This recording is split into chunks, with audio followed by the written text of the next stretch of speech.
Assalamualaikum warahmatullahi wabarakatuh. Selamat sore semuanya. Di sini saya dari kelompok 4 akan membaca cekungan barito. Di sini anggota kelompok 4 yaitu ada empat orang. Yang pertama ada Anissa Ikrom, yang kedua ada Dinar Aprilian, yang ketiga ada Fatia Akti Nabila, dan yang terakhir ada Ahmad Nazim Mujahidin. Slide selanjutnya. Di cekungan barito 6 topik. Yang pertama ada overview lokasi cekungan, yang kedua ada tatanan tektonik, yang ketiga ada jenis cekungan, yang keempat ada struktur geologi, yang kelima ada potensi hidrokarbon, dan yang terakhir ada daftar referensi. Baik, selanjutnya untuk yang pertama ada overview lokasi cekungan. Untuk lokasi cekungan barito akan dibacakan oleh teman saya yaitu Ikrom. Saya persilakan. Baik, terima kasih Nazim. Di sini saya akan menjelaskan tentang overview lokasi cekungan barito. Cekungan barito terletak di sebelah bagian tenggara Kalimantan. Cekungan ini memiliki suksesi tebal dari batuan sedimen yang tersingkap dengan basik sepanjang tepi cekungan bagian timur. Cekungan barito dibatasi oleh kompleks Swaner di bagian barat yang merupakan batuan metamorfik dan batuan granitik Pluton berumur Cretaceous dan juga batuan vulkanik. Pada utara berbatasan dengan tinggian barito yang merupakan kelanjutan dari tren zona sesar Adang yang menerus hingga ke darat. Tinggian ini yang memisahkan cekungan barito dari cekungan Kutai. Pada bagian timur, cekungan berbatasan dengan kompleks Meratus. Batas ini menghasilkan sabuk ophiolite, metaform akibat subduksi, dan batuan tipe yang tersingkap dengan tren barat Laut Tenggara. Kompleks ini yang juga membatasi cekungan barito dengan cekungan asam-asam berukuran lebih kecil, dan juga platform Patenosfer di timurnya. Ada kemiripan stratigrafi di antar dua area ini sehingga diperkirakan dua cekungan ini pernah terhubung, membentuk depo center tunggal selama Paleogen dan awal Neogen sebelum pengangkatan Meratus. Di PPT disajikan gambar overview lokasi cekungan barito. Terima kasih. Saya kembalikan kepada Nazim. Terima kasih buat Ikrom. Untuk topik yang kedua ada tatanan tektonik. Untuk tatanan tektonik akan dibacakan yaitu di Dinar Aprilianto. Untuk Dinar Aprilianto saya persilahkan. Baik, terima kasih. Tatanan tektonik di barito. Oleh Kalimantan sendiri ini merupakan daerah stabil, merupakan bagian dari lempeng mikrosunda yang punya karakteristik dan tatanan struktur yang cukup berbeda dengan pulau-pulau lainnya di Indonesia yang dipengaruhi oleh zona subduksi. Lempeng mikrosunda fragmental lempeng Eurasia yang terpisah ke bagian tenggara akibat tumbukan dengan gerak benua Asia, dan pola tektonik yang berkembang pada cekungan barito mengikuti pola tektonik pada lempeng mikrosunda.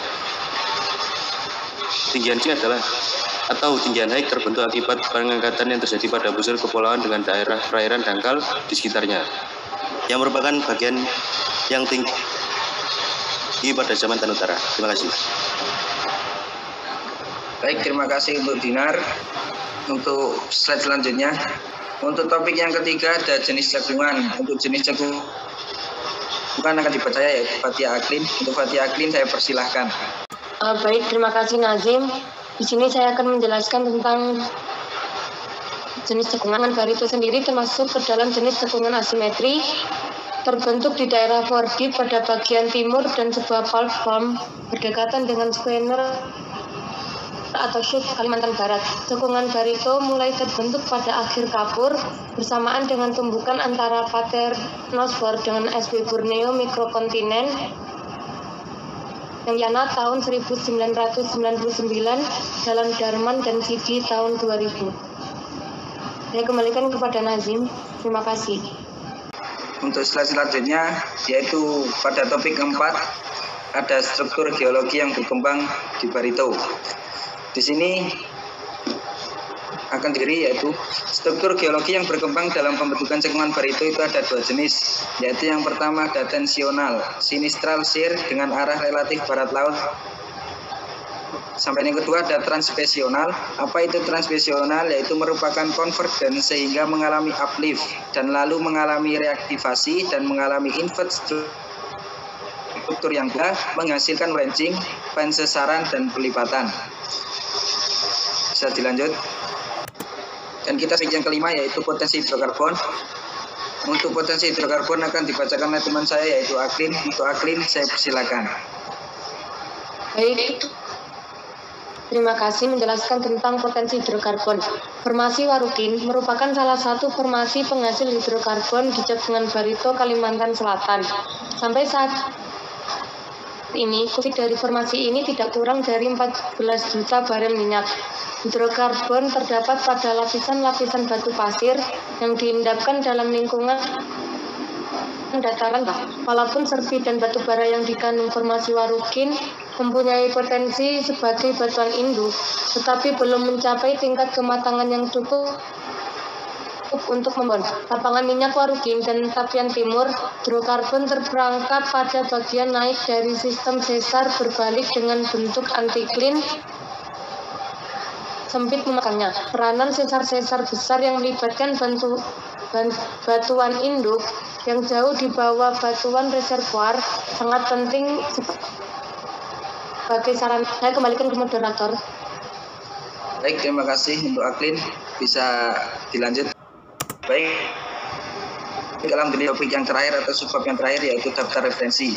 Daftar referensi yang kita ambil untuk judul cekungan Barito ini ada 5. Yang pertama ada ADM tahun 2020. Yang kedua ada dari Utah Barat M tahun 1994. Dan yang ketiga ada Sapi B dan Rivianto A tahun 2017, dari Mirnanda E, Wahyono H, Hayat D.Z, dan Sartono tahun 2003. Dan yang terakhir ada dari Satyana A.H,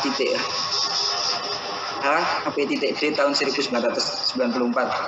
Mungkin sampai sini presentasi dari kelompok 4. Saya mewakili dari kelompok 4. Jika ada salah kata atau definisikan dari beberapa subbab tersebut ada kesalahan, saya mohon maaf sebesar-besarnya.